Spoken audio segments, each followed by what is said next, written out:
2. Hello, everybody. Welcome. Glad you're here hanging out with us tonight. The mic is not really pointed towards my mouth. Hopefully that's a little bit better. Happy Thursday evening. Glad you're here. We have all kinds of fun things to talk about tonight. We have a whole lot of fish to talk about. We have something else cool that will be coming up here in a few minutes. Well, in about 40 minutes. We do have a giveaway tonight, so there is that as well. And it's going to be a good giveaway. And it's a giveaway that is going to be very useful, I hope, to many of you. So, yeah, we have lots and lots going on. Lee's here. Nothing better than prime time. Thank you very much. Glad Hey, you Lee. are hanging out. And girl's got a hand pink waving. That's what it says right here. If you don't believe me, look. It says, hi, everyone. Hand pink waving. But Isn't it funny? I can actually see it over here on my other screen, which is pretty darn awesome. So we're really glad you're here.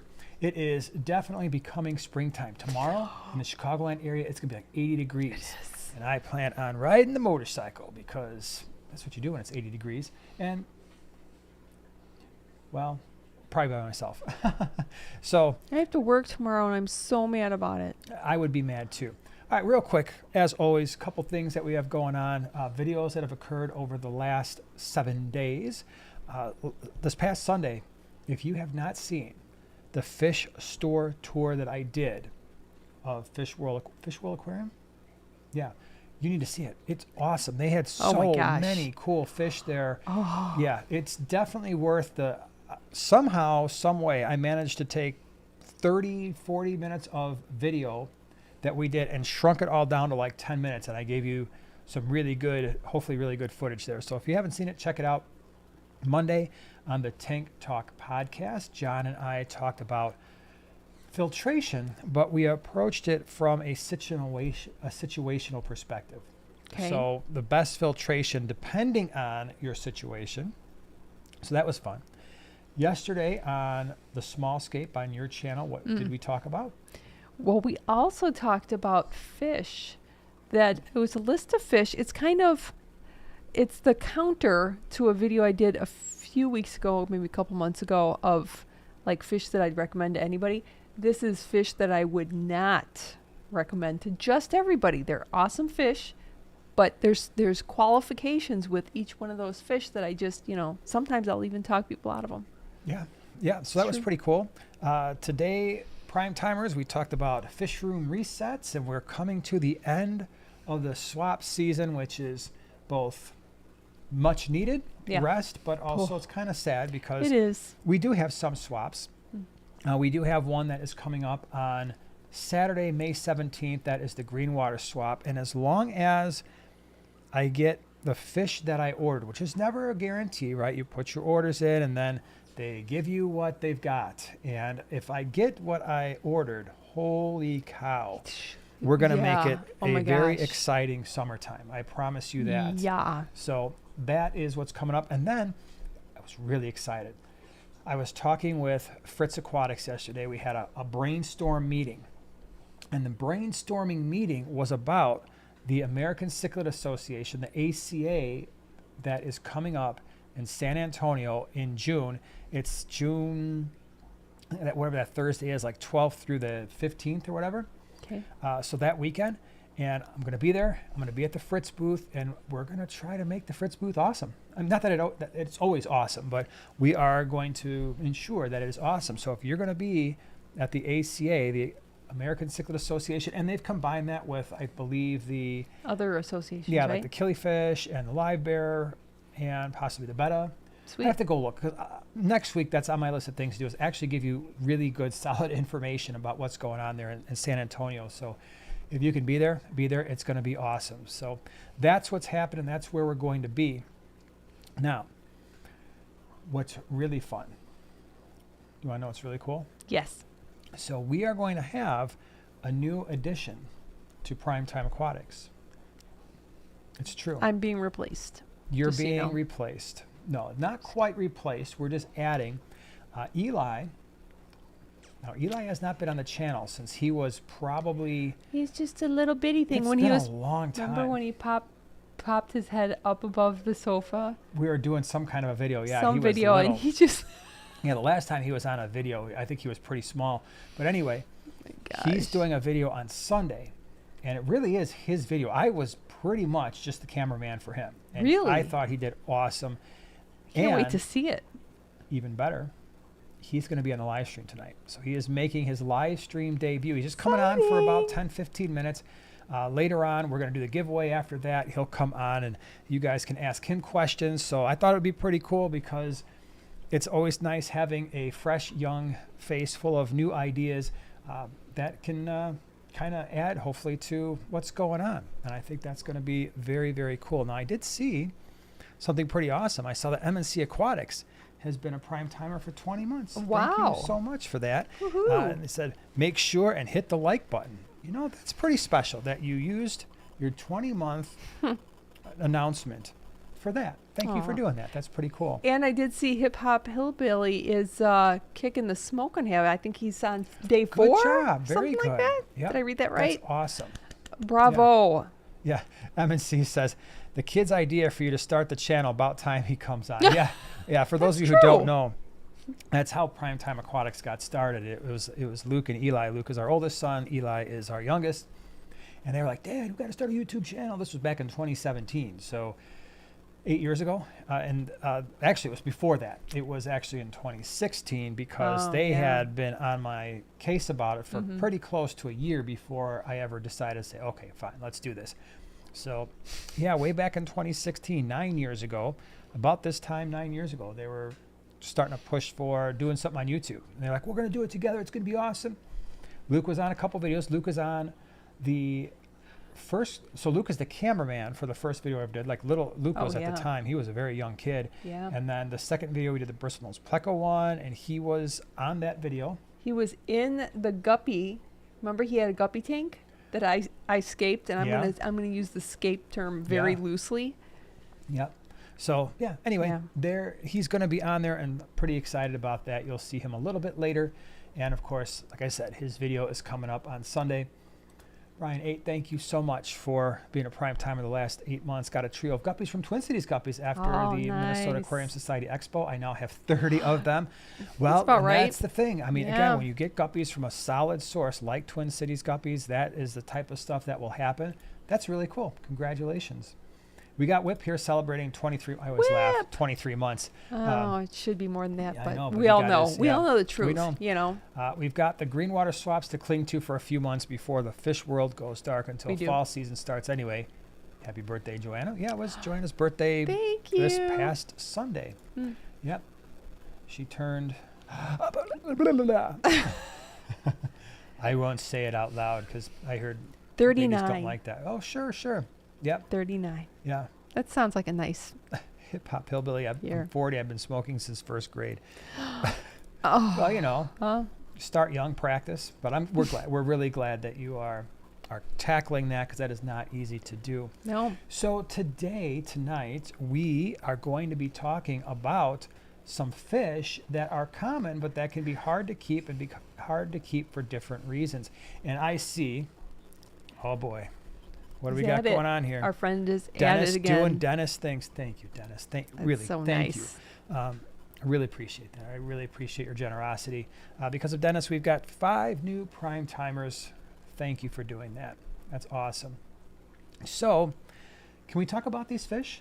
Please. Do you all want to hear about the fish that can sometimes be a little bit difficult to keep?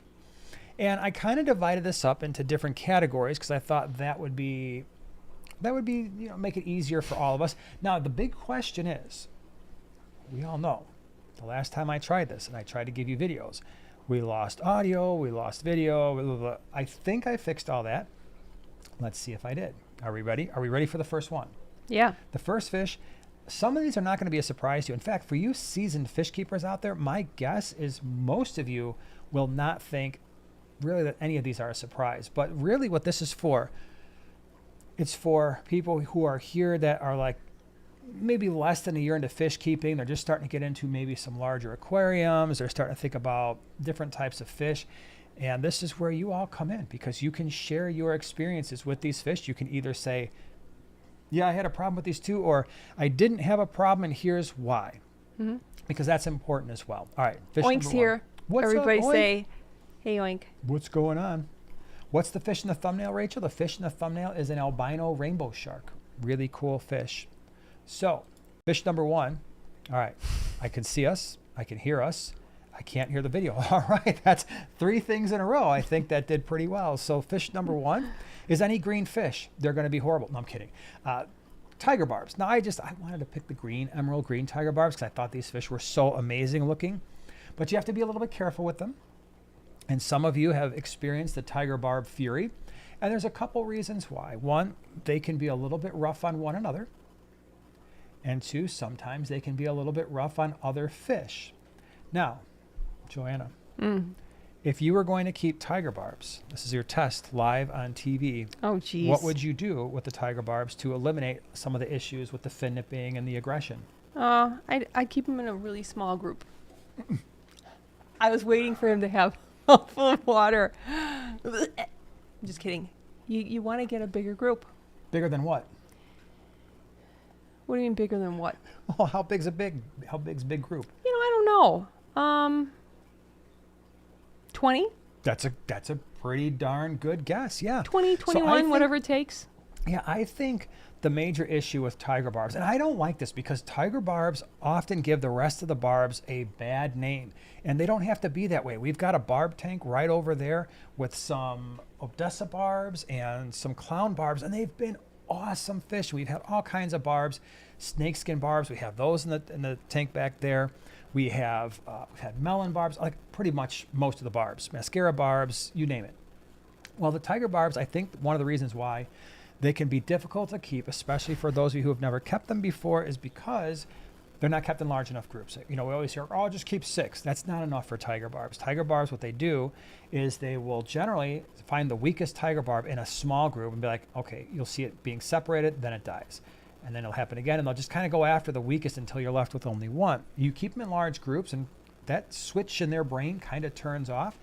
But I think that's also the reason why that these fish will sometimes pick on other fish because they're not in large enough groups. They don't feel secure enough, and they wind up just acting out. So if you love these beautiful fish, whether the standards, which I think are beautiful, these green emeralds, some of the most beautiful barbs I'd ever seen. Pretty. These were from Aquashella. Yeah. And they were amazing. But Jeff Miyake's tank. Yeah, the trick is keep them in large groups and in a large tank because tiger barbs get pretty large. So minimum of a 4-foot tank. I would go 75 gallon, 55 gallon maybe, but 75 gallon, that would be awesome because then you can keep 20, 25 and it's not going to look super overcrowded because that would be another possible issue. The next one I did especially for you. So you should know. I don't. Same situation, same story. Yeah. What do we have here? It's a very nice flashback. The Buenos Aires tetra. Yeah, the Had to have Buenos it. Aires tetra. Had to have it. I just love those underwater flowers. So yeah, people ask me sometimes. I get comments on that video. Do you? Hey, what are those flowering plants? Right? I'm like El Plastica. Yeah, the Buenos Aires tetra. Again, just like the tiger barb, we actually have them. Believe it or not, in the fish room right now. They are in this tank right here. We have a group of, I think, 15 in a 75 gallon with some yellow lab Mbuna cichlids and Pseudotropheus solosi. It is working out marvelously. It is. It's really, Yeah. Oh my gosh, it has really done well. And they look really pretty in that tank. They are very pretty. And so, again, just like the barbs, it's people keep in groups that are too small and tanks that are too small, and they wind up with the same issues. Buenos Aires tetras, and the reason why I always bring that back to Joanna is because when we finally finished the basement, the first tank that we set up was a 75 gallon I had just sitting down here dry. And we went to the pet store, and she's like, she did all the things. She wanted Buenos Aires tetras. She wanted a Gourami. Of course. And a few other things. And, Yeah. and I tried to tell them, like, man, these Buenos Aires tetras, they can be a little rough. And she's like, well, I want them. And so they only had 5 or 6 at the time. And sure enough, they did what Buenos Aires tetras do, which is the same thing as tiger barbs. And they just picked each other off until we only had one. And they can be a little bit fin nippy, but you put them in the right situation. I think tiger barbs and Buenos Aires tetras, some of you are going to get mad by this statement because if you're a purist, I understand, but they're really good tank mates for peacock cichlids and like the African cichlids like Mbuna, because they are really, really hardy. Mhm. And, you know, those are fish where you could keep them with some of the medium-sized South and Central American cichlids too, like your electric blue acara and your Severums and fish like that. So Geophagus, like you see here, those are really good mixes. So again, just like the tiger barb, keep them in larger groups, keep them in a larger tank, at least a 4-foot tank in a group of 15 or 20. And they really do show some nice color. I think they are a very underrated fish.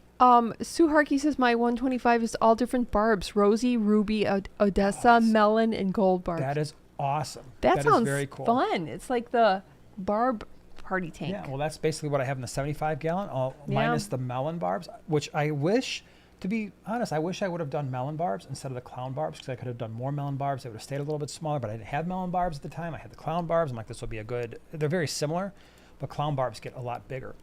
Okay, next one. I don't have a video for this one, but it's the same situation, so we're not going to spend as much time on it. This is another one, the Redeye tetra. Yeah. We've had these before. Same deal, keep them in large groups. This one doesn't get quite as large as the other two, so maybe a 40 breeder would be sufficient. But again, with these ones, it's all about large groups, so not picking each other off, not fin nipping your fish. Now, in all cases with these three,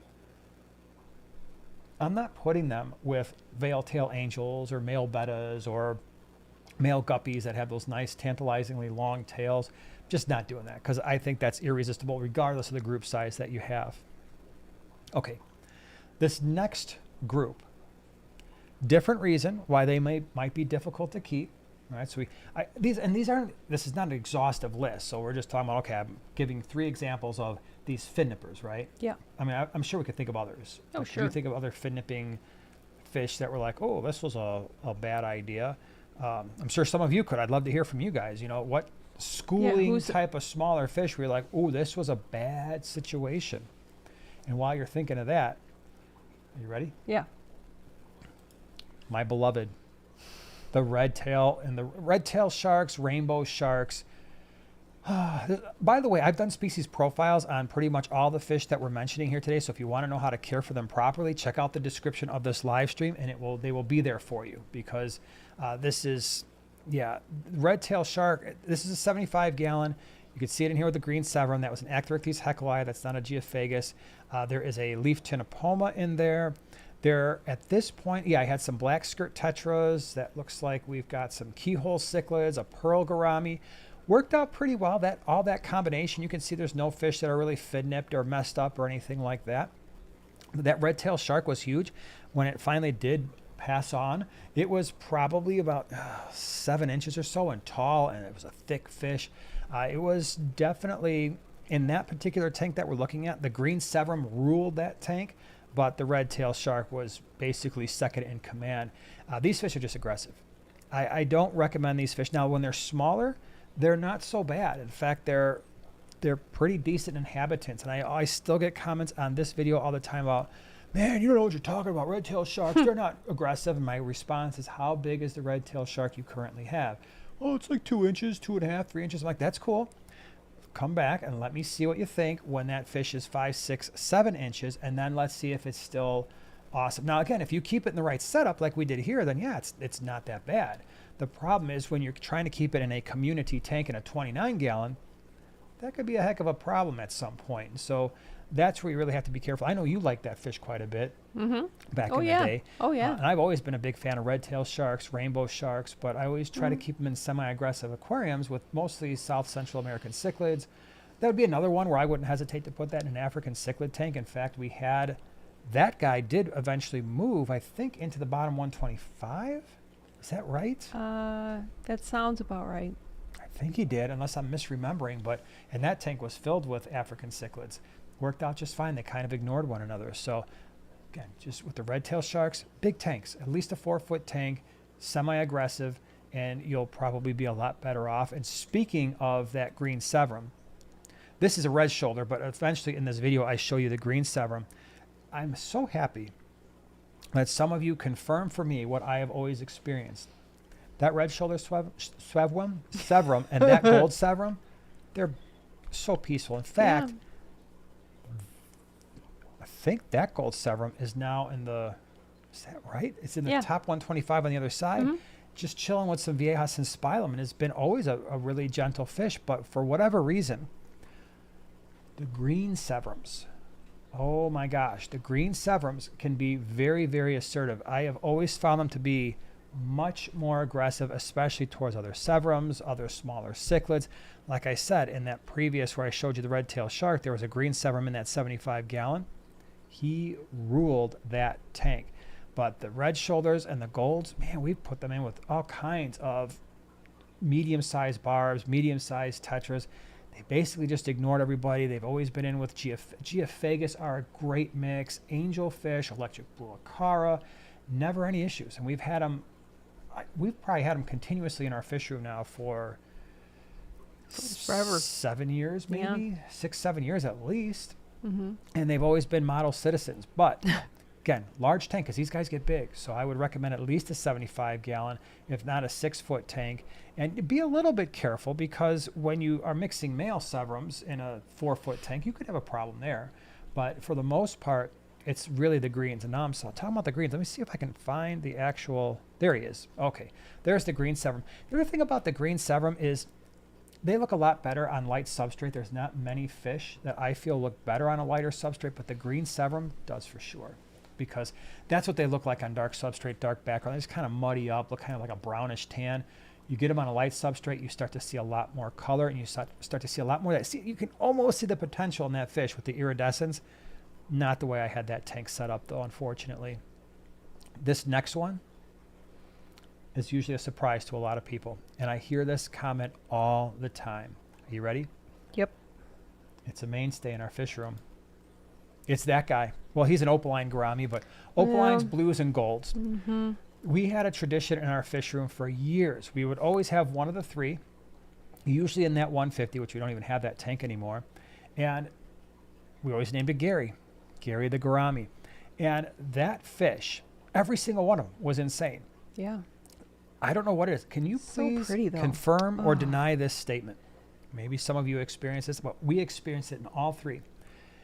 If the tank was dark and you turned on the lights, all three of my gouramis, they were not morning fish. They would absolutely terrorize everything. And it didn't matter, because there was really large fish in this tank. It was irrelevant. That fish right there, that opaline, would chase the Severums. It would chase the bala sharks, the tinfoil barbs, the Geophagus. It would, the frontosa, it chased them around when those lights came on for the first 5 minutes. When I had my blue and my gold gourami separately, when this tank that you're looking at here was an African cichlid tank, it would chase a big 7-inch Lethrinops all around the tank, a red empress. It was crazy what these fish would do. The other thing, don't put more than one of these in an aquarium. If you try to put 2 or 3 in a tank, you're only going to have one left after a while. They don't like being around one another. Now, there are gouramis that do. Pearl gouramis, honey gouramis would be another one. Sparkling gouramis can get along. Yep. But the blues, the golds, the opalines, not a great idea. So usually that's why we just have one, because it can cause some problems. Anything else you want to say about the gourami? No, but they're really pretty. They are really pretty. Yeah. Yeah, these were definitely fish that like I said, we've had in our fish room. We haven't had them in a while, but we've got some pearl gouramis in the bottom 125. They're different story there. They're not super aggressive at all. Okay, so if I went to you and I said, opaline gourami, want one, give me like a perfect tank scenario. Like, what size tank? Who else you putting in there? All right, so to me, I would want at least a 40 breeder. Mm-hmm. Okay, so at least a 40 breeder, and tank mates could be medium barbs, almost all barbs. I mean, barbs that would fit a 40 would be fine. Your medium-sized tetras, certainly like your tiger barbs and your Buenos Aires and your Redeyes that I just mentioned. The black skirt tetras would be another really good example. Mm-hmm. They pretty much ignore cory cats, so that's fine. But again, I kind of stay away from any other type of gourami, because I think that they would get terrorized. Most of your live bears, they have a propensity to chase them around as well, so I might stay away from that as well. So, yeah. But as long as, again, these fish, as long as you get them in the right setup, they're going to be okay. And Gouramis are just cool with those little arms. They are cool. And there's a pro Gourami just mind his own business staring at the back wall being like, hey, this is a really interesting view I got here. So these next ones, they're here for a different reason. We're going to kind of go through these a little bit quickly because we've talked about these before and the reasons why that they are maybe not the best selection. Okay. So yeah, I bet you it's number that's one, on my list too. the Betta. The Betta, you just have to be careful because we've talked about this a lot, right? We've talked about when you're getting a Betta, get a Betta from a reputable source. Unfortunately, a lot of the ones you're finding at the Cups and Petco and PetSmart are just like, okay, they're the mass-produced Bettas that are kind of just like, okay, hey, we've got a Betta, it's a pretty color, ship it out. And they're coming from all these different places overseas. And unfortunately, when you breed Bettas that look beautiful, like we're seeing throughout this video, you make sacrifices sometimes, right? Because people who are breeding Bettas, they want these awesome colors. And sometimes to introduce these colors and to line breed these Bettas, you start having to selectively breed them to a point where, man, you're starting to introduce other issues. And I hear so much, Lynn, there you go. This is what we hear a lot of. And it's the same thing. I cannot keep a Betta alive for more than a year or so. Very frustrating. Yeah, it's so sad. You had your Nano Nook, right? And what was the original plan for your Nano Nook? We were going to breed. Yeah. I wanted to try breeding. But yeah, they didn't make it very long. No, and you had a bunch of Bettas at one point. I mean, I had up to 10. Well, 10 just there. I think I may have had I think there was 12. At one point we had 12 or 15 when we were continuously at one time. Yeah. I mean, we've had dozens and dozens and dozens of them. I would absolutely agree with that statement, Brian. Prism Bettas, that would be a very, again, reputable source. That would be my suggestion where you would go. Mm-hmm. That's definitely an option there. But I hear so many people, my Betta's got tumors, my Betta's lethargic, my Betta got bloated. Wild Betta. Yeah. So, unfortunately, it's just one of those things now where, and I feel bad because the Betta is often the gateway fish, right? You get little kids who want to keep them and then they last 6 months, then they die. And it's like, oh, okay, well, this is what fish do. It's not worth all this time and effort. Or they go and they say, okay, this one died, let's get another one. It's like, man, these things are not living very long. And it's very frustrating. And sometimes it's not something you're doing wrong. It's just the genetics of the fish that are making it really difficult to keep these guys alive. And so we've kind of, even in your office tanks, you've kind of, you've given up on them too. And it was really sad because they were like the perfect coworker. Yeah. They really were. They're really personable and you always get to check on them. And then, it just became too sad. Yeah, Kat, that is exactly right. So these Bettas here are the Mahachai. Yeah. So we got those. They were so pretty. I just loved keeping 2 of them in one tank. Yeah. That was just really cool. I mean, I'm just saying, at some point I would like to have wild Bettas. Yeah, I would would time, definitely you know what I mean? I would definitely be it was so cool. interested in keeping them again, but we've taken a Betta break, if you will. Yes, a Betta break. Yeah. Next one, and again, we've talked about this a number of times, Guppies. And we just mentioned it earlier in the stream that someone had gotten some Twin Cities Guppies, a very, very reputable source. Jay Oliver, very, very reputable source. Of course, we're sponsored by Flip Aquatics. Their fish, they quarantine for at least 2 weeks. Believe me, that saves a lot of problems because I have many times attempted to get Bettas from wholesalers. I don't import them because I don't want to take a chance in getting that many Bettas and have something go wrong. But it was always the same thing. It's like get the Bettas in, or I'm sorry, get the Guppies in, and then within 2 weeks they just fade. They just fade away, and they look pretty much like this. They look awesome, and I'm like, okay, these look really healthy. And then within 2 weeks, I've got nothing. And by the way, GH and KH are around 10 degrees. Our pH is right around 8. So it's not like our water parameters are bad for them. But then you're looking at these Guppies that we had. Those were Twin Cities Guppies. Those were some of their Dumbo ears. We had that line up and running for years. And the only reason it's not still up and running is because I really stopped making it a priority to breed those fish. Otherwise, they'd still be up and running today. So again, with Guppies, if you're having a problem like a lot of people have, and that is get them from the store, they fade on you within a couple weeks, and you're like, well, that was a waste. I can't keep Guppies alive. That could be why. They're just getting line bred. Anytime you've got fish that are being bred for tail features and color and the mix of both, And to get the females, they have more color. You could run into a problem unless you have a breeder who's like, okay, yeah, I want these certain features, but not at the expense of the fish health, and that they're going to just die on me within 6 months or a year.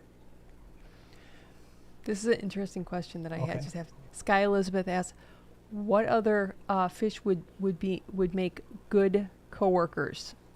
Oh, That fish would be make good that would be a really coworkers. fun video, because a good coworker is very interesting, fun, personable, but Yeah. also shouldn't be too super distracting. So like for me, a tank of guppies would be way too distracting. See all that movement and then the pretty tails, I would just be like, just like green neons, I don't know if I could keep them as coworkers because just wouldn't get any work done. I think the rummy I nose know. rasbora would be, it's nice, relaxing, Yes. methodical fish would be pretty cool. When you're talking a desk tank, it's probably going to be pretty small. So probably my number one recommendation would be a little group, chili rasboras. There's a better one. Or the dwarf rasbora, because they're both very, very personable, and you can see them really easily because they're just bright red. I just highly recommend them. They're just adorable. Pea An ideal puffers. That would be a nice, relaxing one as well. They would just kind know, of explore. I thought of that, but no, mine are so skittish, and they're Oh, afraid of that's their own your shadow. And Yeah. the last pair that I had too, but Poppy and Peanut, they're just, oh, they're so silly. Goldfish, like the fancy goldfish, just kind of bouncing around the tank, doing their thing, waddling everywhere. Sure. Sure, I could see that. Mhm. All right, last one. Last one that I want to talk about for this evening. Same issue. That's the Danio. Everybody is like, oh, the Danio, great They're so beginner cool. fish. And yeah, they're bulletproof and all this stuff. And I'm like, yeah, I can't. They just are another one. I bring them in. I'm like, oh my gosh, within a week or two, gone. And again, my water parameters, and they're perfectly acceptable for Danios. And I don't know what's going on here. I just think they are so massively overbred. And you're breeding these things by the tens of thousands, that there's absolutely no thought put into, are these fish looking okay? I mean, it's pretty evident. If you go to a big box pet store and they've got Danios and you start looking at them, have you ever seen them with bent spines? They're kind of gnarly, crooked fins. Their bodies are all jacked up. They mass produce these things, and then I'm assuming they're going to the wholesalers by the thousands. They're getting distributed to these pet stores by the hundreds, and they're just scooping, and there you go. They're in the tanks. And so I think that's one of those things where if you buy 10, because you should keep them in a decent sized group. This is another one where it actually kind of fills a couple categories. Category number one is bad genetics, in my opinion. Category number two is the fact that they can be fin nippy and hard on one another as well, unless you have them in pretty decent sized groups. Yeah. So yeah, you can potentially keep them in a 10 gallon because of their size, but they're super, super active. Yeah. So I really like them in a 20 gallon, and I like to have at least 10. But man, they can be rough on one another, even if they do survive. But they're really pretty. CPDs would also make really great coworkers. Yeah, 'cause I they're agree with pretty everybody who chilled said out. that. Yeah, they're a pretty chilled out fish. I would agree with that. But it's funny because the Danios, they were some of my first fish, I think, that I really wanted. But Yeah. their activity level was just like too crazy off for the me. charts, man. It is off the charts, so Yeah. I found it not very relaxing. However, the more like the years go by, the more pretty that I see them. Yeah. It's like even the giant Danios, Yeah. they're just so pretty. Lee brings up a good point. Crazy how all these fish that thrived when we were kids 30 years ago are so fragile now. I know, Bettas, Guppies, Danios, but there were, Yeah. I think the Danios, they just weren't quite so overproduced, and the Guppies and the Bettas, they just took more time, and we hadn't gotten to a point yet where we were line breeding these things for all these crazy features. Vince, yeah, I agree with you too. The Odos, we don't even bother. I don't even bother trying to So bring them in. sad too. That one to me is more They're of so a cute. water parameter thing than anything else, and possibly internal parasites. But to me, I just don't think the Odos like our hard water with the higher pH, so I don't bother messing with them because I just know they're not going to do well. Spinster Sister says Morse code tetra. I'm not familiar with that one. Well, you can look it up. That sounds fun. Yeah. Linda says, I've been keeping fish for 42 years. This forum is great. Well, that's good. I'm glad you're here. Thanks for hanging out with us tonight. That's awesome. Dragon Corey's- says, I love Danios, but I had giant Danios. What is going on with this thing? Why is this in the way? I don't know. I had giant Danios in a 55 gallon that lived for at least 10 years. That's awesome. Yeah, in fact, I've got 2 giant Danios in this 125 here that was a bycatch with some rainbows, and I just chucked them in there. They've been great. Should really have more. And I also had giant Danios in the 150, the 4-foot 150 for a lot of years. I've never had any problems with the giant Danios. But again, they're not being overproduced or mass produced on the scale that the regular Danio is, because the giant Danios, obviously being a larger fish, crazy active, need a larger aquarium. People don't tend to buy as many. So I think that might be why. I don't know for sure. I'm just hypothesizing. The Morse code tetra, translucent body. Oh, that's cool. Yeah, I can't say I've ever seen that before. No, that's kind of cool, especially if you had like a World War II themed tank. So Slamboy says dwarf crayfish or mystery snail. Mystery snail is going to be a lot easier. Now, if you're just keeping it in a tank by itself, then it doesn't matter. You can do the dwarf crayfish. Dwarf crayfish is probably going to give you a little bit more visual interest. It's going to be really pretty color. You're going to see it crawling around. However, the dwarf crayfish is also a lot more likely to hide than a mystery snail, because mystery snails really don't hide. They're too stupid for that. But it's like, we're just going to swim to the top of the tank, let go, and follow the bottom and do it all over again. Yep, that's what they do. Oh, Zeuslia says, Odos from Flip are doing great in Joliet water. Oh, that's good to hear. Lucky. And again, that's probably part of They're that so cute. quarantine process.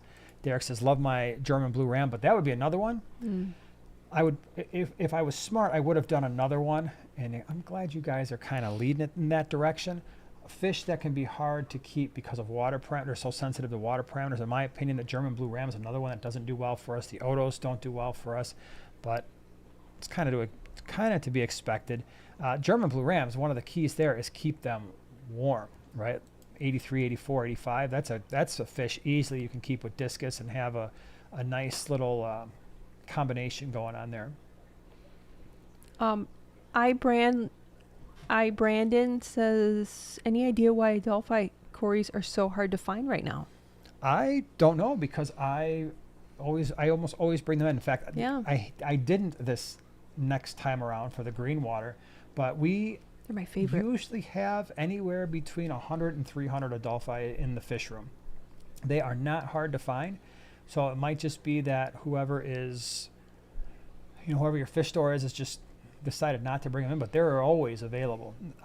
Love those. They're one of my all-time favorite cory cats, the Adelphi. If you don't know what they are, did a species profile on them. They're in our catalog of videos. Oink says, I had an adopted elder Blackmore for a year. If they were all a fraction as sweet as my Clarence that's such a cute name. I highly recommend them as a coworker. How big does the Blackmore get? But that's fancy, so that big. Yeah, it's a fancy goldfish. Cody Thank says, you for would that. you consider an Empire gudgeon hard to keep? Not at all. We've got 4 of them in this low boy right here. That's another one that we will usually rotate in every, 3 to 4 months and bring in 60 or 70 of them. Very, very easy fish to keep. Very, very hardy. And I can say, I'm trying to think, maybe we've lost, I don't know if I have a whisker point in the wrong direction. Hold on, time out. Okay, sorry, personal problems. Maybe we've lost less than 5, and we've probably at this point brought in 500 or 600. The only issue is retail. They can be pretty expensive, but we don't usually mess around in that realm. So we import them and then get them to people in the swaps at a relatively fair price, I would say. But no, very, very easy fish to keep. They tolerate one another well. They more or less ignore other fish. So as long as you have a 20 gallon, I would say they'd be fine. Males are going to be showing all that color. So that color that you see is the males. Females are more tan, but they have such a cool body shape that I think they're both pretty awesome. Jack Lambert asks, best centerpieces for a 20 gallon. Centerpiece for a 20 gallon, you could do, let's see here. Well, the Empire gudgeon we just mentioned, peacock gudgeons. You could do Anachromis. Oh yeah, so any kind of a nanochromis would be really awesome, whether that's nanochromis. But diggers. Yeah, They'll kind of like the red belly nanochromis splendens would be really, really, really pretty one. That was the one that you had in the 20 before. Yeah, they were very Checkerboard pretty. cichlids would be outstanding. Yes. That's the dichrosis species. Let's see, curviceps, keyhole cichlids. Apistogramma, Bolivian rams, Cribs. You already mentioned cribs. cribs, yeah, especially the albinos are really pretty. Mm-hmm. Yeah. What about honey Gouramis? Oh, sure, honey Gouramis Mhm. or dwarf Dwarf Gouramis. Gourami. would I had be, Emmett. thick It's a lip little- Gourami would be kind of like a honey, just a little Mhm. bit larger, a little bit more assertive, and you don't keep those together. You just keep one. Dwarf Gourami too. Mm-hmm. He was on my list. Yeah. Just saying. My All very exclusion, cool. my exception list. Yeah, for sure. Should we begin to talk about the giveaway? Yeah, sure. Should we talk about that, everybody? What do you think? Yeah. So let's talk a little bit about it. And so we'll do the giveaway, and then if you could please text your son. Yeah. Oh, no, never mind. I hear the door Oh, opening. So he's gonna very be prompt. Yeah, he's going to go ahead and sit in the guest seat over there off camera here Oh, for a minute. before this goes away, Okay. could I keep a? This is from Dania. Can I keep a keyhole cichlid with neons in a 20? Probably. Yeah, probably. Yeah. So, Eli, you can sit in the guest chair over there until we're ready for you. Please wait. We'll be right with you, Yeah. sir. Okay, let's talk about this giveaway. The giveaway is from Flip Aquatics. Again, flipaquatics.com. Yay. They are a channel sponsor. They are a channel partner. We love Flip Aquatics because we've been partnering with them for a long time. We know them personally as human beings, Those cute little Yeah. guys. and they are awesome. And the reason why they're awesome is because I am confident that they're going to do the best possible job they can. They're not cutting corners. That's why they quarantine their shrimp for 30 days. That's why they quarantine their fish for 2 weeks. That's why they make sure their shrimp have gone through a molt before they get to you, so that they're not molting and then winding up dying, because they got a stress molt going on there. So, yeah, they are awesome. Now, what they wanted to give away, I don't have the actual. I should have been more prepared, but it was like 10 minutes before the live stream. I couldn't dig through and find all the stuff that they were giving away. So what I did instead is I very, very cheaply and quickly and half weighed it. So I have pictures. So this is the bundle that they're giving That away. works. They wanted to give away some meds. And I'm like, that's awesome. That is something that Yeah. people definitely need in their lives. And I like what they did here. So they have 3 different meds that accomplish 3 different tasks. And so they have the Fritz, and most of you know, we are also sponsored by Fritz Aquatics because that's super high quality stuff. Fix Ick, so that's going to take care of all your ick parasites. The Paracleanse, that takes care of internal parasites. And then the Maricin is going to take care of external bacterial infections. And so they are giving away, it's a medication bundle. And now this is mind-blowingly awesome. Are you ready for this? As always, everybody wins when it's a Flip Aquatics giveaway, because in the description of this live stream, there is a discount code for medications. And so if you go to their medications page, you can use the discount code that is linked in the description. And I don't remember what the code is, but again, go to the description. It'll be there. Go to Flip Aquatics, get your medications, put that in, and then it's 20% off. And that's good through the end of the week. But not only that, from what I can remember, if they have stuff on sale, that discount code is stackable. And they've got fish meds on sale. And I was looking and I'm like, what in the heck? They're basically giving this stuff away. So, holy cow, it's pretty stinking awesome. But these are meds that are, this is the pinnacle in terms of medications. When we bring in fish and I am, oh my gosh, thinking we've got some kind of an issue, the Paracleanse, the Expel P, the Maricin 2. You hear me say that all the time. People ask, I've got an internal parasite. What do you use? Paracleanse, Expel P. I've got something going on externally. What do you use? Maricin 2. Always. And then they've got the Maricin Oxy. I don't think Flip has it, but there's a Maricin Oxy that's really good for external stuff as well. So, yeah, this is the type of stuff you always want on hand. Now, saying all of that, how does one actually win? Well, I need to bring up some screens here. So give me a second, because as many of you know, we have like 5 screens that we look at to make sure that when we do this, that we are all on the same page here. And the way we're going to do this is Joanna's rule tonight. We're going to pick a number between 60 and 70, but it's the second person who gets the right number. Go ahead, feel free to start typing away. So the second person that gets the right number between 60 and 70 You are going to be the winner. You want to be in all And messages. Yep, I think we're done. Yeah. Pretty sure we're done. Let me just double check here. Yeah, I see 1 and I see 2. Yeah, we're done. So, yeah, and you definitely, and I think Susan mentioned that as well, Suzanne, you want to be in all messages because that kind of makes the messages come through a little bit closer to what we're seeing. And we try to match all 5 of our screens to make sure. And so that's what I'm doing now. And we're going to go ahead. I'm on screen number 3 here. But our screens will probably not match yours because your screen will, So can you confirm this? So this is the first one. Correct. This was the second one. Yes. Okay. So we have a winner, and you can go ahead and show the number. That's you, Tank Commander. Sometimes it pays to be a little slower. So Tank Commander, here's what you have to do. I'm pretty sure that's not your real name. So what you're going to want to do is you're going to want to send us an email to primetimegiveaway, singular, primetimegiveaway@yahoo.com. Send us your name, your mailing address, and then we'll make sure we get you your med bundle. And again, for everybody else, if you're looking for meds, now's the time. Like legit, now is the time. You're not going to find medications cheaper than 20% off with the discount code that's in the description, plus the sales they have going on at Flip Aquatics. We always have these meds on hand because usually when you need meds, it's going to be that time when, it's Sunday at 5 o'clock in the evening. And that can be really frustrating.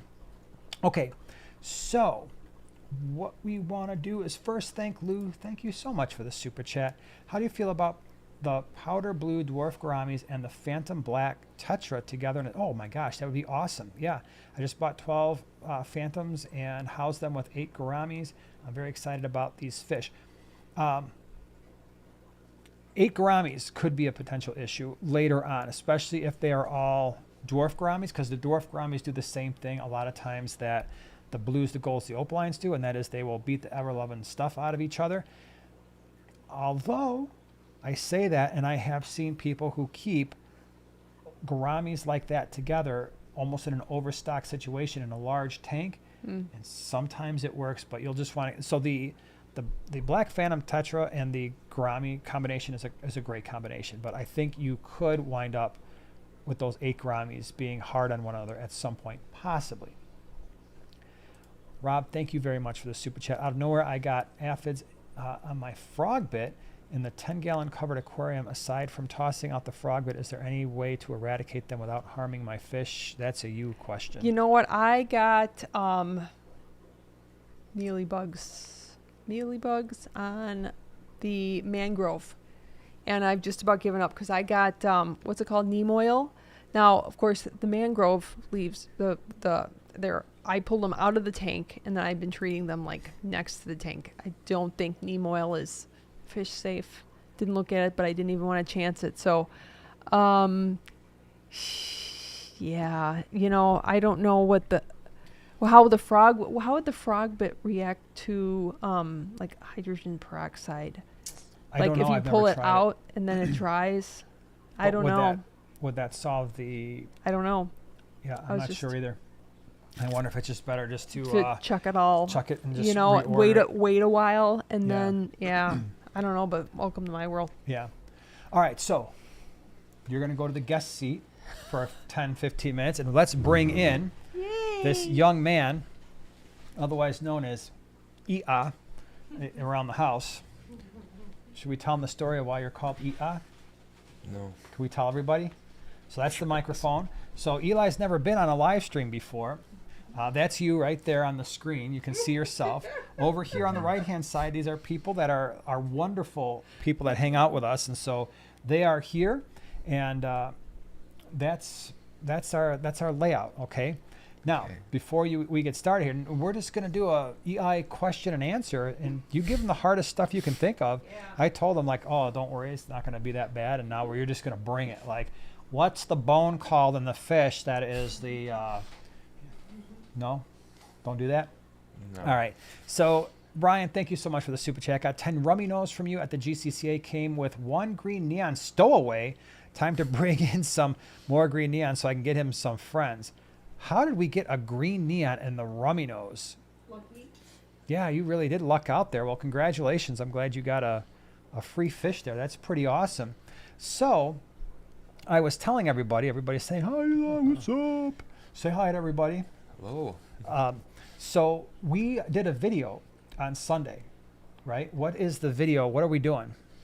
It was supposed to be 13 tips for how to clean your fish tank and some commonly missed things that are important, but we just kind of took it like chronologically through like the cleaning process, and so we kind of brought up 13 different things.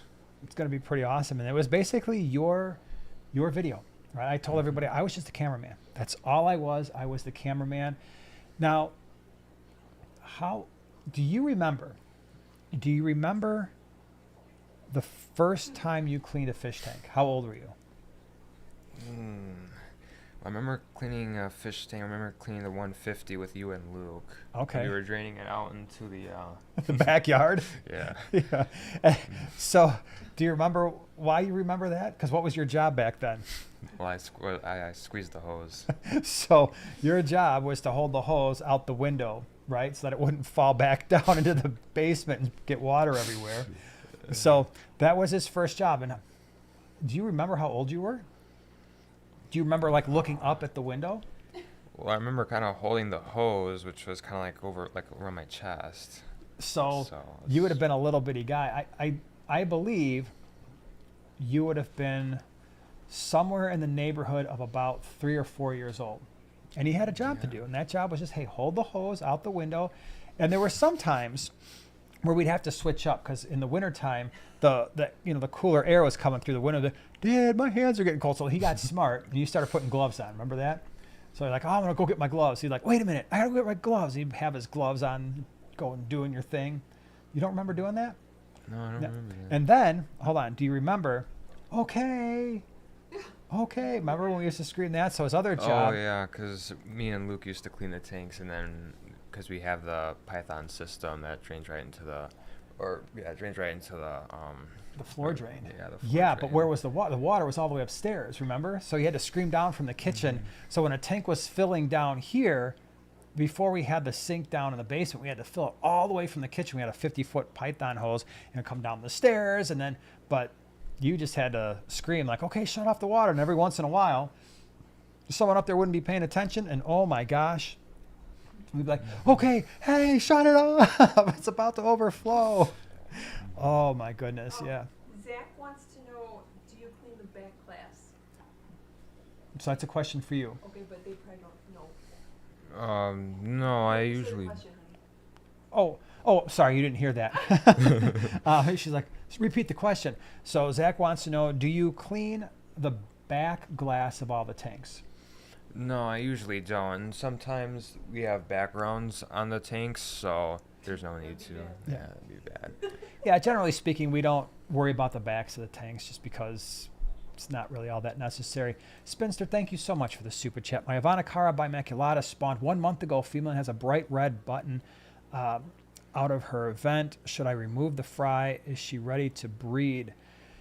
I don't know if I would really mess with her. I might just leave her alone and let them kind of do what they're going to do. Those are not easy fish to breed. You definitely have to get them in the right water parameters in order for them to breed, but I hope they do. That would be awesome. But yeah, I would just, for the most part, leave her alone. Lucy, thank you so much for the super chat. I didn't see a question, but if you have one, Joanna will look for it. Thank you so much for that. Really appreciate it. Do you want me to read Sky Elizabeth's question? Hold on one second. Hold on. Lee, thank you so much for the super chat. Eli, do not let your parents steal your super chat. What? Wow. Yeah, Okay. get a cut now. Yeah. Oh man, you get out of here. Yeah. No problem, Lee. We got you. Thank you. Thank you for that. Cody, thank you very much for the super chat. This is truly awesome. As a new father with an almost 2-year-old, I'm so excited for these moments. I'm telling you, and I've said this to many, many people, and I've said it to you. I would give pretty much everything I have to be able to go back even 10 years just to relive those moments, because it was a lot of fun. So enjoy every moment of it for those of you who have who have little ones because it's pretty darn cool. All right, let me see here. Cody says, oh, just did Cody's. Jacob, thank you very much for the super chat. Upgrading my Maltese to a 40 breeder. What other Lake Tanganyikans can I put in with them? Do you have an opinion? Lake Tanganyikan cichlids with Maltese, the shell dwellers? No, I'm not sure. What about... Shrimp. no, don't say shrimp. Well, because we have the 50 with all the Maltese, and we just have Maltese. Yeah, a lot of times we just keep the Maltese by themselves. 40 breeder, remember the middle bottom 40 had the Cyprichromis, the blue fish with the yellow tails? That might be pretty so cool. other shell dwellers? Other shell dwellers might be a little tough because they'd have to be pretty different though, right? So you'd have to do, we've done it, but you'd want to do something like gold ocellatus and Maltese. And sometimes they can get too territorial for the shells. The rock dwellers, like the ornatus, the transcriptus that were in that middle tank, those would really be good. So check out the rock dwellers for sure. That would be pretty awesome. What is going on here? Hold on. Let me fix that situation. I don't know what this is. What is this? Okay, there we go. Sorry. I was having technical difficulties on my end. All right, go ahead. All right, you'll have to repeat it. Yeah. Sky Elizabeth, do your parents ever get recognized while you're out and about? So Sky wants to know, do we ever get recognized while out and about? It's happened like 2 or 3 times from what I can remember. It's usually at the gym. Yeah. That's about it. Well, and then at the pet stores, right? Yeah. Yeah, that's more common. But yeah, like when it's not at a pet store, yeah, maybe at the gym sometimes. I've had students that stop me or people that are at my school and be like, I know you. That's always fun. Yeah. Oh, let's see. Lucy says, no problem. I actually asked a question but did it wrong. I think that I have an Oto with columnaris, many conflicting treatment options. Yikes. What would you guys recommend? Oh, man.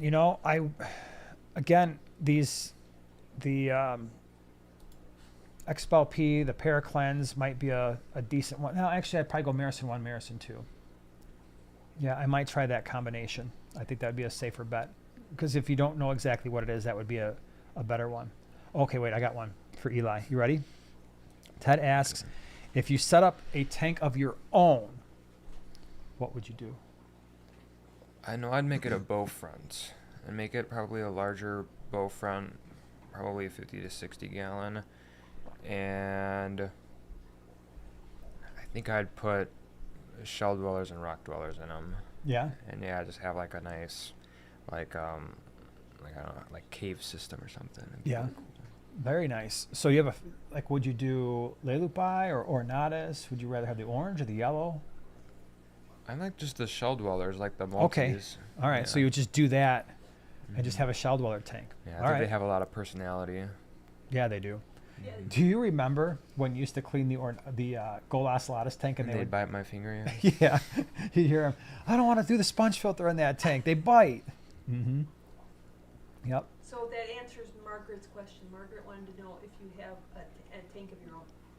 So, what is in the fish room or the gallery? What's your favorite tank? If you had to pick one. I actually think my favorite tank is the top 75, just when it was with fish, just because I really like all the plants in there. Okay. Yeah. Very cool. Scott says, can Congo tetras and angelfish be good tank mates in a 55 gallon? Yeah, for sure. That would be an awesome combination. That'd be a lot of color and yeah, very good. Why don't you highlight Matt Knowlton's question? Okay, but I It's can't because I don't know. I'm still kind of. Very bottom. For Eli. All right, hold on a second. Oh, okay. Eli, is a planted tank easier to clean? No, not in my experience. It's not, just because you have to maneuver around the plants, and then the roots that go into the substrate, you don't want to uproot when you're gravel vacuuming and cleaning up the waste. So I find it more difficult. Is it? It's more. So the gallery is not the stuff that you like to do. You'd rather be on the fish room side. Yeah, I suppose so. Except for my tank. Yeah. Of course. All right, here's another one. Teddy asks, "What's your favorite schooling fish?" No, don't listen to mommy. Green neon. Yeah, maybe I would go with the green neon. I do like green, and I like a lot of plants, so green on green. Yeah. You like a lot of plants. You just don't like cleaning them. Is that what it is? Sacrifices. All right, here's one. Sorry. You says, besides fish keeping, what other hobbies are you your interest, like your father's science nerd or like your mother an artist? So what other things do you like to do besides fish keeping? Well, if it's more like the science, like him, or like artistry, I think I take on both. So I like the math more than the science a little bit, particularly calculus, because it can apply to real world a lot. And then I've always drawn since I was little, so I like both of them. The first time that I saw his drawings when he was a little kid, I thought he was tracing the pictures. And I'm like, Eli, are you tracing this? He's like, what does that mean? I'm like, I just kind of show him. He's like, no. And he was just literally drawing like these pictures. He was looking at a picture and then he would draw it, but it was off to the side. It was like crazy. But you've got other hobbies besides that. So what are your other things that you do besides being down here working on fish all the time? Not all the time. My biggest one would probably be martial arts, because I've done that since I was 3. And so I've done multiple styles, like karate and MMA and Muay Thai now. And so that's probably the biggest one. But obviously, we go to the gym. And then I used to play chess a lot. I used to be in the U.S. Chess Federation and like play tournaments. And then other than that, yeah, I like to draw. And well, I don't really like to do schoolwork, but you it's a necessary thing that you enjoy because you have to. Here's a good question. This guy asked, nano fish or monster fish? I'd say it depends on the tank size, and it depends on whether or not like there's a lot of plants. I think if there's a lot of plants in it, then I'd like nano fish. But if there's not, then I like the larger fish too. Yeah. I like them both. Do you have a favorite larger fish, like especially the ones we've kept? I do like the Geophagus, and then I also like the what's the cat in there? Oh, the top 125. Raphael cat. Yeah, the Raphael cat, which is about the same age as I am. I know. Actually, yeah, that's crazy. You guys are. Yeah, my gosh, we got that fish probably when you were 2 years old, 1.5, something like that. Mm-hmm. That's. Whew. I've got fish as old as you, son. That's pretty awesome. Thank you very much for the super chat. Eli, Rasboras or tetras for a schooling fish in a community tank?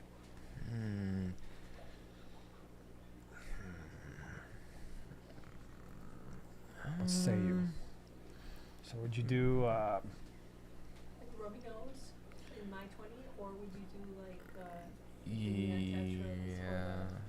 I like the Rummy Nose Rasboras. I like, they're red. I'd probably do the Rasboras in a community tank. Yeah, that'd be pretty awesome, for Mhm. sure. All right, here we go. What's your favorite fish-themed movie? I haven't watched many fish-themed movies. Well, you have when you were a kid. There's a really obvious one. Oh. Well, Finding Nemo. Yeah. But that's not on the top of your list. Oink has a question. All right, so hold on, I see. What about Mr. Mom? Mr. Mom. There's a fish tank in Mr. Mom. Remember? In their bedroom? No, I don't remember. You're trying to block all that out. Yeah. Mr. Mom was a favorite movie of mine when I was a kid. And so when they were kids, I'd be like, all right, let's go watch Mr. Mom. And they liked it about the first 12 times they saw it. And then after a while, they're just like, oh, come on, can we just watch something else? Yeah. I think I burnt him out on Mr. Mom, unfortunately. It's right under the super chat. There you go. All right, hold on a second here. Oh, there we go. Oink. Says, Eli, in your own tank, is there a fish you would never keep because of previous negative experience with that breed? So is there one you just like rule out? Like, man, no, I'm not doing this. Quite possibly the gold ocellatus, just because they're a little mean. Aside from that, I don't really remember too many negative experiences with the fish we've got. Usually we're very selective about what we get. Yeah. Make sure it doesn't hurt other fish and that sort of thing. Yeah. How about Chuck? Chuck. Oh, no, I really like Chuck. Yeah, we all like Chuck. Mommy was the only one that didn't like Chuck. Oh. Yeah. Oh, yeah. 6 Pennywise. SpongeBob, dude. Smitty Werber Jaeger Man Jensen. He was number 1. You used to watch a lot of SpongeBob. Yeah, SpongeBob's good. Yeah. I'd still watch some SpongeBob. It's not on as much anymore, or at least I can't find it. Aradia has a good question under Oink's second comment. Okay. TY. Bring it. You want me to read Oh, it? no, I got it. I got it. Okay. The one that says, I got into fish keeping because I needed a second hobby to balance out being a martial artist. Choi Leaf. Hold on. What does that say? Well, that looks like traditional Chinese, but not Chui Li Fa Chinese martial art and Yang Tai Chi Chuan. So Eli has got, what, now 3 years of Chinese? Well, I've done it since 6th grade. 6th grade, yeah. So Yeah, when we did that fish store tour, the one that we did on Sunday, the girl that was behind the counter, was she Chinese? yeah, she was. They're having a conversation, and I'm like, all of a sudden I hear people speaking Chinese, and I just thought it was her and some random person. I turn around, it's like my son. I'm like, wait, you actually know how to speak Chinese? Like, well, what do you think I do in school? I'm like, I don't know. I just never. You always talk about Chinese class, but I never actually heard you speaking, and I'm like, well, that's. Well, I would assume that you wouldn't know any of it, but if I were to just start talking to you in Chinese. Can you say something to me? 我喜欢鱼 or 我喜欢鱼. That's I like fish. Really? Yeah. Wow. Okay. Mhm. Nice. Or you Jamie could Foxx say is 大家好, which is hello everyone. okay. So say that and then say that you like fish. 大家好,我喜欢鱼. Nice. Blood parrots have personality. Heck yeah, they do. They're goofy little guys. Absolutely. Let's see here. What else we got? Jaws. You didn't like Jaws, though, did you, when we saw it? Oh, that one part. No. You didn't like it. I think you thought it was boring, and then Luke got freaked out by it because there was like one part that was kind of scary. Zen, what's going on? Thank you for being a prime timer the last 37 months, over 3 years. When does Eli plan on starting his glorious beard? Oh, go ahead and tell your story. Yeah, I tried, but it didn't really come in like in my cheeks fully, so. But you I'm got back. this. You got the Magnum PI kind of going there a little bit. But yeah, it looked pretty good. I mean, he had this part, you turn to the side, he had all of this growing, and then it was like right here, he was all frustrated. He's like, it's not growing in. I'm like, just got to give it time. Yeah, it'll happen. Yeah. Oh, look at that. Julia says, Jason and Joanna, you sure have a special young man there. So nice. Thank He's on you. the live stream. Yeah, it's exciting because he actually does have quite a bit to offer. Again, I've said it for years. I don't maintain these aquariums. If they look good, it's on him. If they look bad, it's also on him. And thankfully, that generally doesn't happen. And he just kind of does his thing. And he's got he's got the fish room on the other side. He's got the gallery now because Luke, he gave up the gallery because he was getting really busy with college and getting prepared for nursing school and all this stuff. So it all falls on these shoulders, and he's doing an awesome job. And not only that, but when it comes, these swaps that we do, without him, we can't get it done. We just simply can't do it because we are packing 80, 100, 120 bags of fish the morning of a swap, and he's really, really fast. What did Edwin say? Read that? Which one? Edwin. 我也喜欢鱼. That's I also like fish. Really? Aw. Nice. Very cool. All right, let me see here. Now we're going to start doing a live stream, and most of us aren't going to know what's going on. Yeah. Tampa Fish says, if you were going to stock a 75 or 90 gallon that has only rocks and driftwood, what fish would you choose? I haven't done it before, but thinking about it. Well, if you're not putting plants in there, then you could certainly think about Severums, right? That would be something you could do. Or if you just want to stay a little bit more on the rocks side, I don't mind. Like, you see the tank over here, we've got the Mbuna cichlids. That's basically just rocks and wood over there. So I've done African cichlids with rocks and wood. I think that looks really nice. So yeah, you could do something like that. I think that'd be pretty awesome.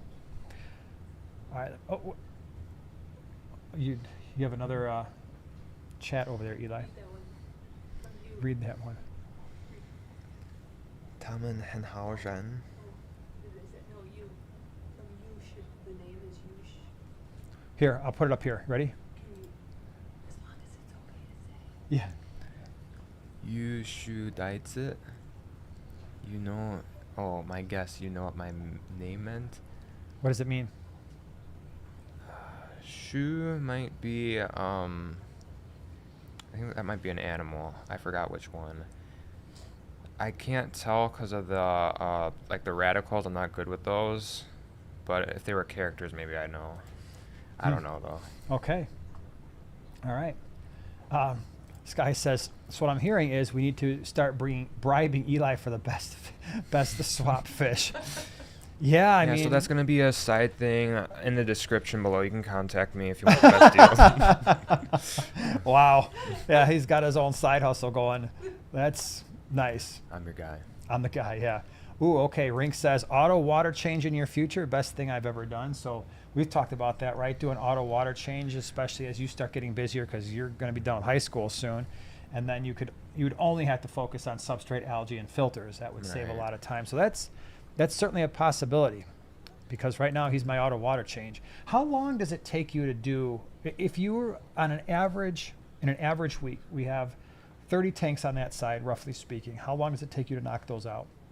And that means water changes, gravel vac, algae, all filters. The entire side? The entire side. The whole thing I could get done in maybe a little less than 8 hours, something like that. Okay.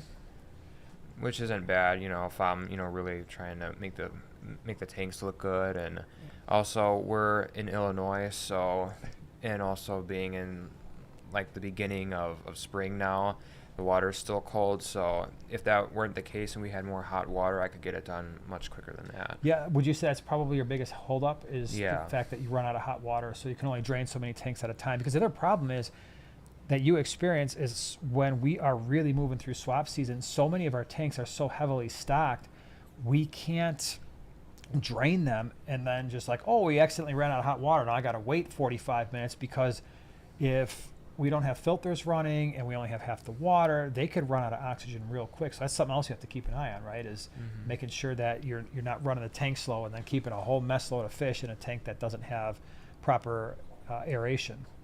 So that could be rough. All right, let me see here. Oh, when you get your own home someday, you're going to have a fish room.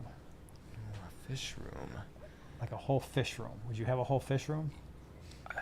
I might have an entire fish room, just like kind of being in the basement like we have now.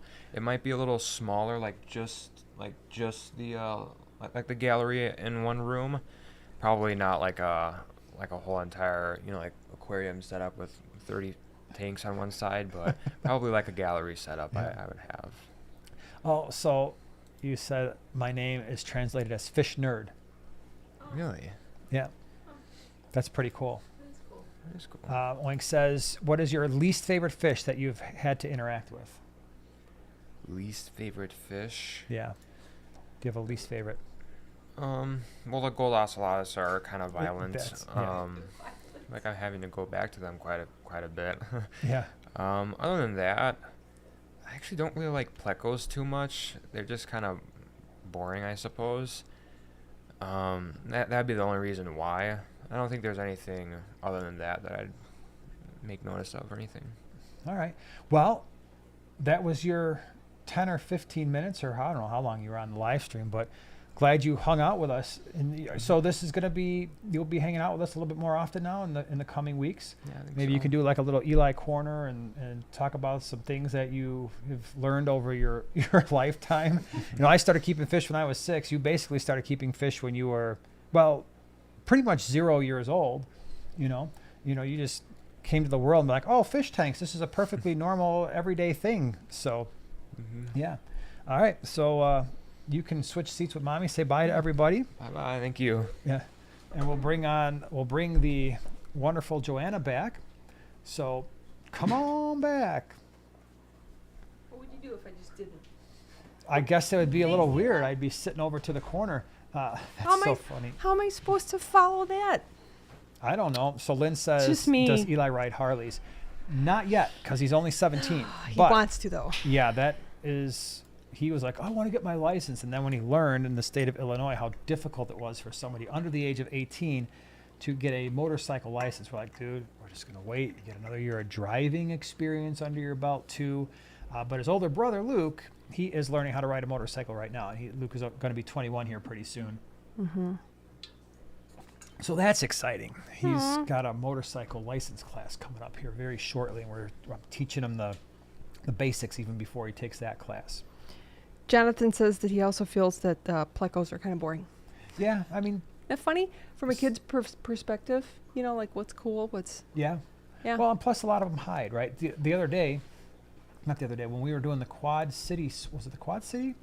When we saw the I have a blue Phantom pleco in this lowboy that came from one of the other tanks, I have a 40 Yeah. breeder over there, and he was right up along, he was on the rocks Yeah. in the center here, probably like, what, a quarter inch from the top, and the lights were shining down, and he looked so cool. Even the boys were like, wow, that's awesome. I'm like, well, enjoy it now, because we probably won't see him again for 6 months. Yeah. Sky, 21, no, he is a good boy. He is, that's not stuff that he really does, which is pretty good. Pretty good for him. Kim says, new to the hobby, quarantine a school Welcome. of black neons and a 10-gallon. I can't seem to catch them to move to home take without stressing all of them out.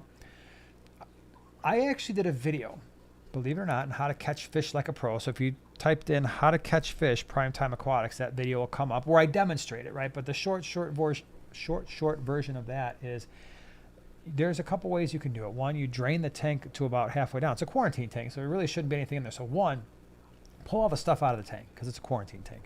So no rocks, no wood, no plants, no anything. You just got a tank. Drain it halfway down.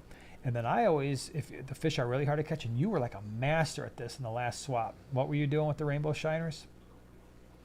Oh, I have several different tricks. What was I doing with them? Well, I probably had 2 nets. 2 nets. Yeah. With them, the clamshell worked out really well. Demonstrate, please. Okay, so you have one net, you have the other net, and you clamshell it, and you know what? They'll run away from one and into the other. Blammo. Yeah.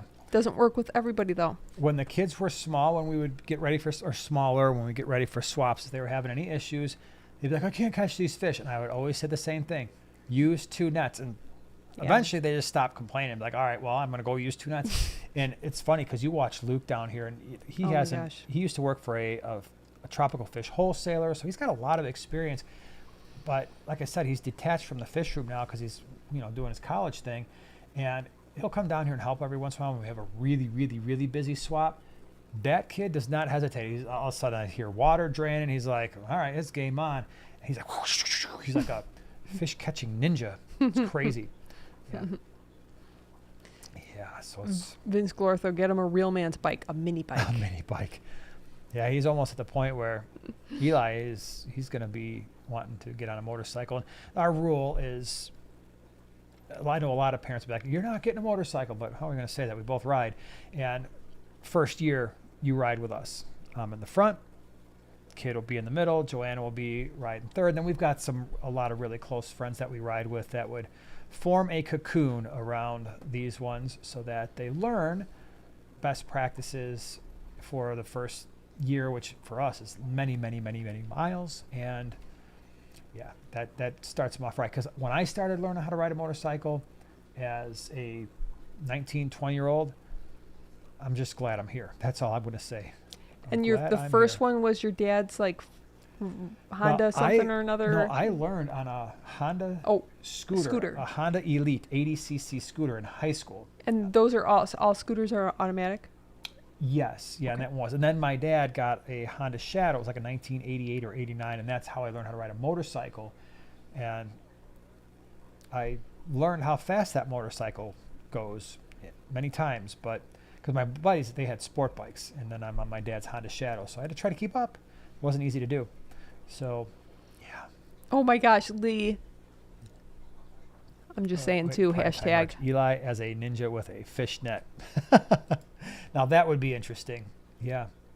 Oh, I think that's probably going to happen. I can already picture it in my head. Uh-oh. Thanks, Lee. Don't give her ideas. Thanks, Lee. Now we're going to have a new thing going on here. Yeah. And it just says at Primetime Aquatics, as Eli watched the Lord. He me loves and Eli especially. Yeah. Almost every break we do the full Hobbit Lord of the Rings series and episodes 1 through 6 of Star Wars, along with Hunger Games. And usually that's all we have time for. But oh yeah, he is like all about Lord of the Rings. He will watch that whole series with me, no problem. I don't have to really even ask. He's like, hey man, it's Lord of the Rings. Like, all right, let's do it. Yep. Yeah. Oh, let's see. Jamie says, anyone have any good ideas for lots of gray looking algae all over the plants? I have 220 longs. Top Gray. one has 0 problems, but losing the battle on the bottom one. Gray looking? I almost just wonder if it's just diatom algae that can sometimes take on like a dirty appearance, Maybe. because there's not really any gray algae. So that would be my initial thought. Does it just rub right off? If it just rubs right off, then I would say that's probably what it is. It's just diatom algae that's annoying. And if that's the case, mystery snails, otos, bristlenose, they all nearite snails will all deal with that pretty easily. All right, let me see here. Oh my! Oh, here comes the horror stories. When my grandson met a deer on a Sportster, the bike was totaled. Yeah, that can definitely would be a thing. I mean, there have been many times where we're going down the street. This is the last time we went to, and I promise we're going to get back on a fish here in a second. We were at Tail of the Dragon, me and a couple of my buddies last year, and there's some cars in front of us. They stopped, so we had to stop. There were black bears. There was a family of black bears, and they crossed the street. Now, they crossed the street, 2 cars in front of us. We're on motorcycles. They cross over, the bears do, and then they start walking towards us on the other side of this little 2-lane road. And the cars were like, oh, this is fun. Let me just take pictures. I'm like, we're exposed, people. Go. You know, I'm like, they're starting to walk towards us. They're only maybe 20 feet away, and they're looking at us. I'm like, oh, we're going to die here because these people want to take pictures. They're going to have a really good video. So luckily they did start to figure it out, because it was one of those things where we couldn't even go in the other lane because the bears were starting to walk into the other lane. So it's not like we could do that. And yeah, that was fun. A lot of fun.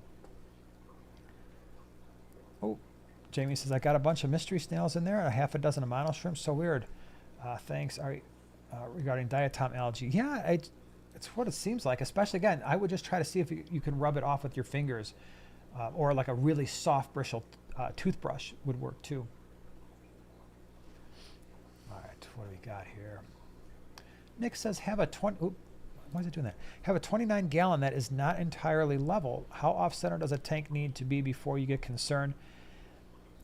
If it's one of those things where you fill the tank, and on the one side it's basically all the way up to the black rim, and on the other side you still got a whole mess load of water missing, I would be concerned. But this tank behind Joanna's head is not 100% level. It's a 125. So in order for me not to see the water line, I have to make sure that side over here is completely filled to the, not all the way to the top, but you know how like the black rim has like the little part that comes out, so if there were a lid it could rest on it. It's maybe a 1/4 inch below that, so that the other side way over there still is completely filled. I don't worry about that at all. So again, it's 29 gallon, nothing's going to happen to it. I mean, if it's off by even a 1/2 inch, those seams, the black plastic rim is taking up the brunt of that force anyway. If you think about you physics people would be able to explain this better, but if you thought about the pressure that water is exuding in all directions, a tiny extra bit of water on one side of the aquarium, it's not going to make a big difference. It really isn't. All right, let's see here. Garage Gills, you need to go to Yellowstone and watch the bison on your bikes. Well, we were in Sturgis, and we saw, did we see bison there? I thought we did. I didn't. What did we see there?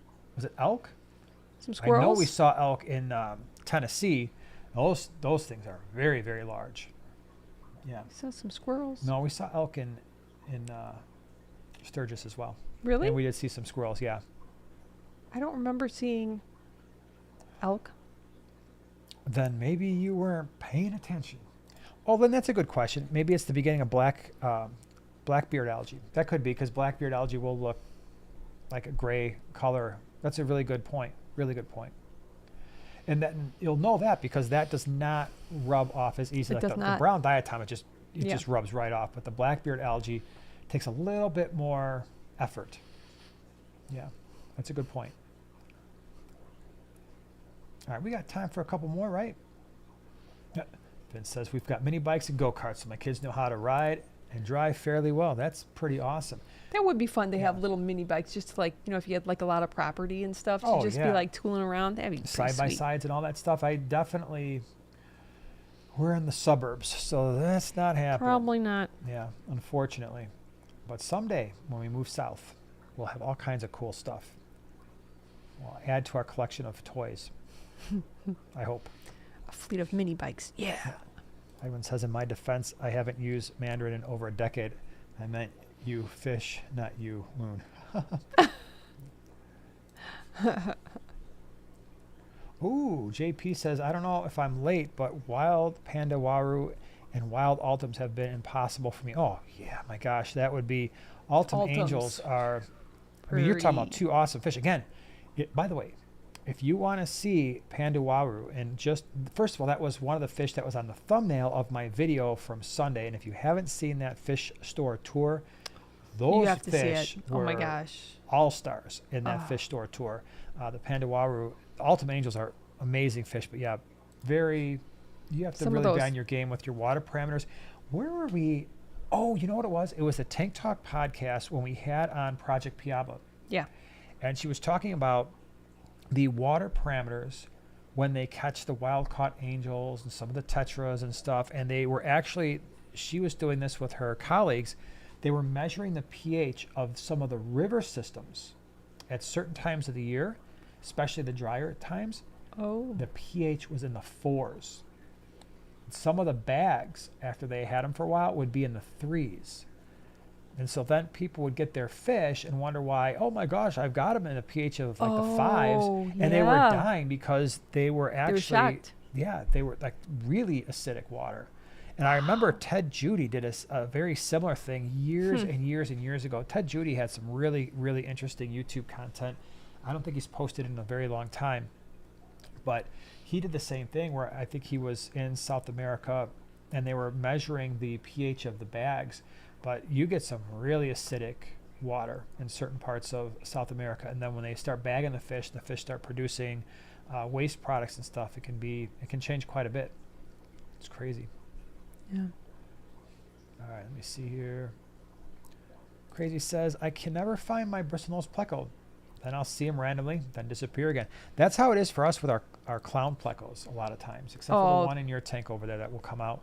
They're Yeah. they're notoriously difficult to see. And They- my green dragon pleco, I saw it when I put him in the tank. That's when I saw him. Yeah. Yeah. Now I have to like go This under. guy and says, have over. you guys ever met cichlid bros? Yeah, many times, because they've been to some of the aquashellas. Yeah, they're not too far from us, which is weird because they've never been here and we've never been there, and they're local. Are they Chicago or something? They're Chicago. Yeah, they're over there in Chicago. That there? And that there. They're over there and that there.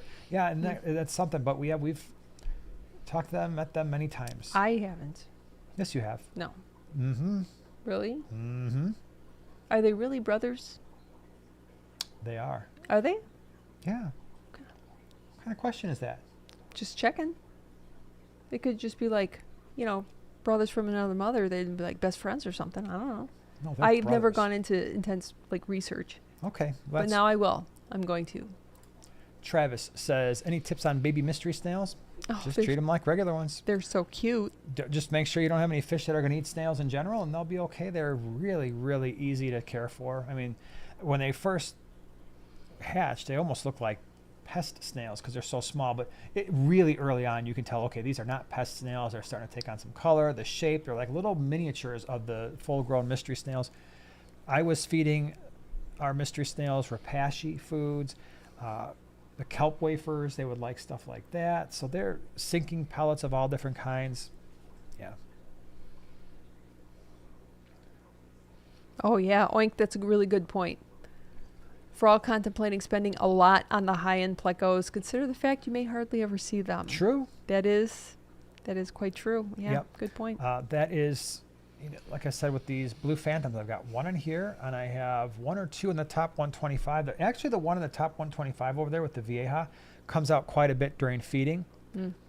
This one back here is very rare that we see that one. And then we had the one that I really loved was Spots Provolone. Yeah. Because that was a snowball pleco, and that one was all black, had the white spots, but it would come out. It knew when feeding time was and just be waiting for you.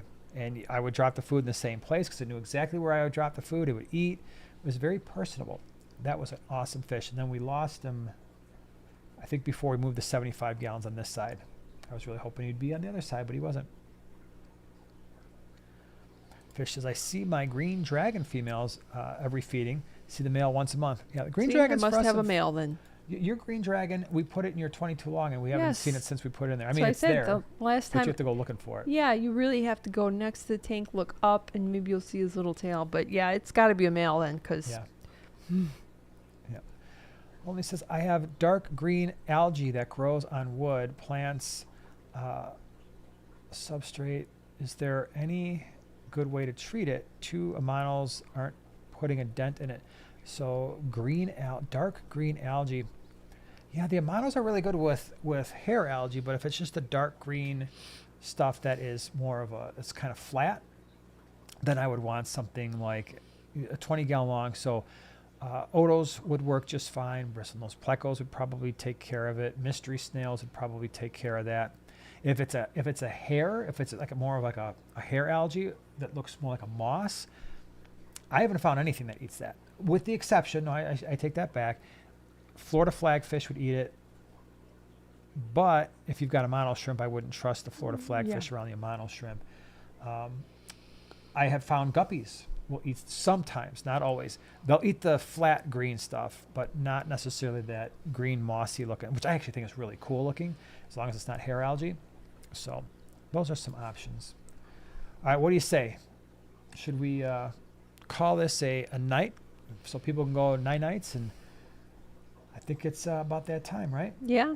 So as always, thank you for hanging out with us tonight. Thank you for all the super chats, and thank you for all the new members and all the great questions. Yeah, especially to Eli. Yeah. That was nice, you Thank you guys. for that, everybody. Really appreciate that. Next week, I think we'll bring him back, but he'll have a thing that a little Eli's time, 5-10 minutes, and that's what That's we're going to do. cool. So thank you. Have a great night. We'll see you again next week, same time, same place. Have a great week, everybody. Happy Easter.